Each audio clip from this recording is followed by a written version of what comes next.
a bunch of questions. A lot of people have gone to space the last few years, and there's a level of interest in, Blue Origin and everything that's been going on. But the level of interest on your trip to space was another level in terms of the media interest, in terms of it being a worldwide story. Were you aware when you were doing No, this?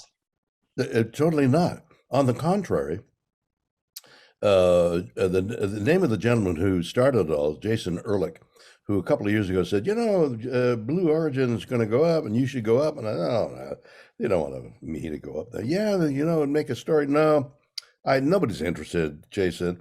So 2 years ago, he made the call and we went up to Seattle and met with Jeff Bezos, who turns out is a Star Trek, not even a fan, a passionate observer. And in the lobby of Amazon are the artifacts, the spaceship, the Enterprise, and other things, all under glass, all through the lobby. And we took pictures beside it, and I thought that's really strange. This man's so sophisticated and knowledgeable. Is all involved in, like you are, with the show. And then COVID hit, and it was they stopped doing it. And I said to Jason, "See, I told you." And then last year, we read that Blue Origin's going up, and Jeff Bezos is going to do it. Oh, well, maybe Jeff Bezos will pick you. And he picks his brother. He picks a lady with gray hair, and he picks a young man who hasn't got gray hair, and they go up. And I said, "You see, Jason, I told you, nobody." And then they asked me for the second voyage. And I said, "No, I'm not going to go up on the second voyage. That's what getting the vice president when you want the president. It's not going to work." And he said, "No, the people are not." Then I thought, wait, why don't I just go for the thrill of it? Just to go into space, as uncomfortable as it's going to be. And I love to stay at home now. I'm a stay-at-homer. I used to roam all over the globe, and now I love my home. I love my dogs, and I want to stay home. And I don't want to. I'd like to talk to you from the comfort of my home. I'm loving this. No, let's go. Okay, so I go, thinking it's going to be innocuous, and it turns out to be trending worldwide. And I was shocked, absolutely shocked. I thought nobody would notice, and here it is. Oh, I have friends in Brazil, and they were talking to me about it. I mean, it was everywhere. It was Um, everywhere.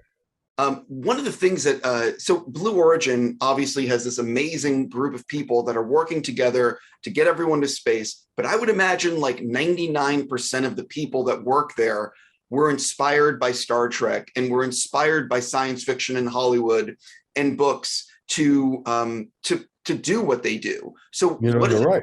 what does it mean to you actually? Because I would imagine everyone you met at Blue Origin wanted a picture with you and meant. Absolutely. And what you said to begin with, the people there at Blue Origin, everybody I met are quality people. I mean, they're imbued with a passion. Bezos' passion is to get polluting industry up into the space, up into, I think, geocentric orbit, so that an electrical company burning whatever they're burning, it doesn't matter because it's way in space. Excuse the expression, beams down the electricity to a thing here and spreads the juice out. The mechanics are all there. All we have to do is get industry up there, buildings, engines, fuel, and you could pollute up there. That's his dream. And I came back. I think that's a great idea. How much more practical for the moment to save the world it is than flying into some esoteric place like Mars and looking at Mars and saying, "Oh, here we are. Now we fly back." Hopefully, year and a half. Yeah, that voyage is it's hard to put your head around what that voyage will do and what it would take to get to Mars. Exactly. Have you actually looked at the footage of you going to space? Have you watched the footage, and what's been No, your no, nothing? I have not. I've heard about it. I saw an excerpt, but I know nothing. I'm curious if you could talk about what are you most excited for people to see actually in the documentary? Well, the documentary, which is going to be shown on December 15th on Amazon Prime, I'm curious. I may have suggested, it's in my mind. I suggested shooting a documentary and organize the documentary. And from what I remember, Amazon didn't think about it or had no concept. And we were shooting me with an iPhone. A lot of documentaries have been made with an iPhone, but there's a lot of footage in this documentary that's on. I mean, it's a great Apple advertising because a lot of this was done on the camera of an iPhone, of a more recent iPhone. And then my memory is that Amazon then came in with three cameras after a while, and they started shooting everything. And now we had a documentary. Then I sat down with Jeff for two times for a couple of hours each time, and in effect interviewed him. So there's footage of Jeff Bezos and myself talking. And in this talk show I have, which is called I Don't Understand, are things I don't understand, which is everything. So I have this talk show that's monumental in my mind about talking about anything, how to write an opera, what's psychosis. So I'm interviewing Jeff Bezos, and this man who's made this enormous company, and that's no accident, reveals something of himself, and it's tremendously interesting as far as I'm concerned, of Mr. Bezos letting himself loose, if you will, for a few moments. Well, I'm curious. Obviously, I know what it's like to prepare to interview someone. What is it like for you when you are getting ready to interview one of the world's richest men and arguably one of the most powerful? Yeah, no, I don't think you can argue that. It certainly is. I've got a lady coming on next week for, I do about 4 or 5 interviews in a day and then do 2 days. And I got about 10, I bank about 10 interviews in a couple of days. And so it's difficult to prepare for those interviews in any depth. So I get first, I've made many suggestions of who I'd like to talk to or the subject I'd like to talk to. And this wonderful organization at Aura TV does the background. So they'll hand me people and they'll say, this is somebody, oh, that's great. And then I'll read something of their background and something of the questions. And I've got an interest in the subject. And I just plunge into the interview without any, without a lot of preparation. Although there's one lady I'm going to talk to about depression and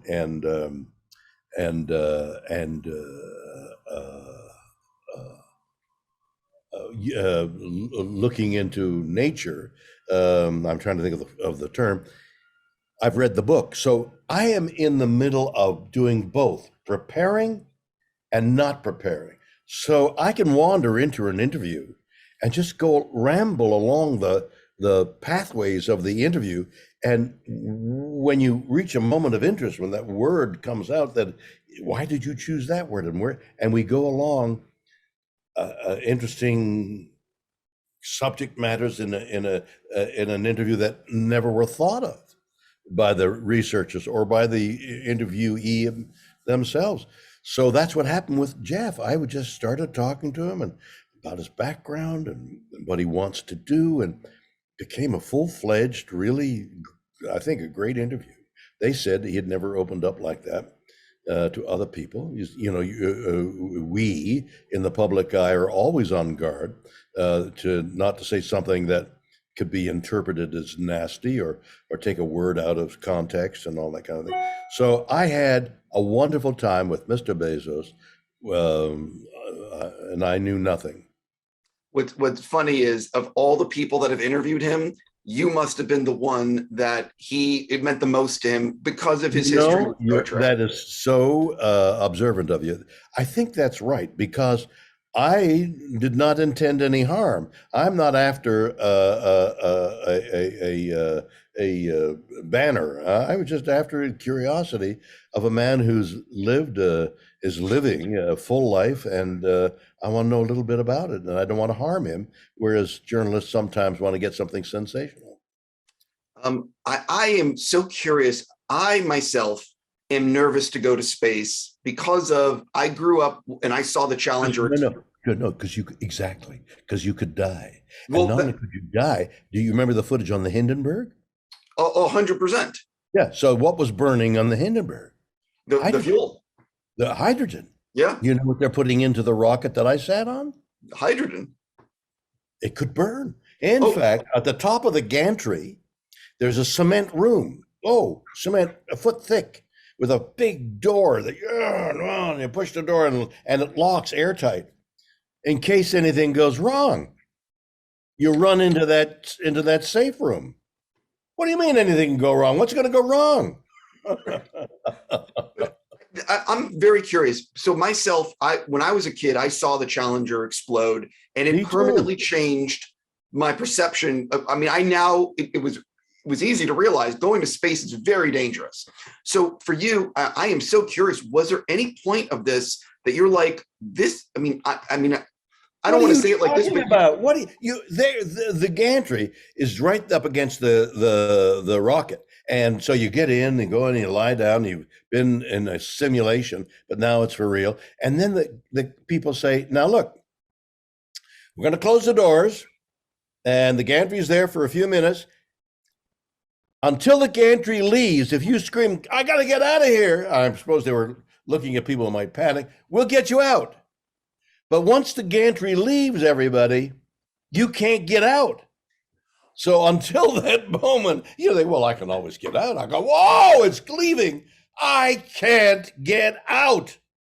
Now, suddenly the reality is in your lap. Yeah. So my question for you is, did you ever debate at any point saying, I'm a little too scared to do this? I was faced with, I had all those images you're talking about were in my mind. The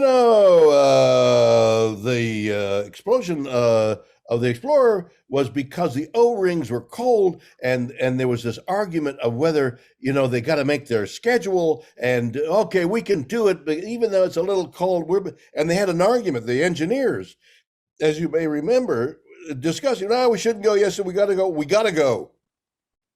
And so they went against some of the people's judgment. And they went, one of the reasons they went was, we got this overwhelming schedule and it's okay, we'll go and we'll get it. It'll hold, it'll really be fine. Well, it wasn't. And that's called human error. Yep. And we're prone. Well, how many is 7 billion people on the earth?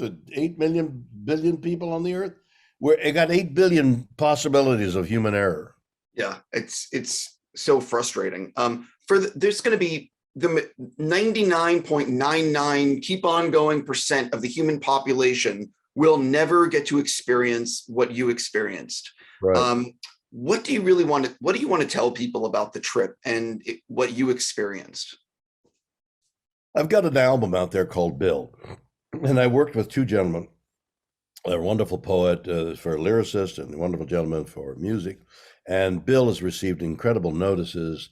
And there's a song on Bill called So Far From the Moon, when I was destitute and I was watching the guys walk on the moon.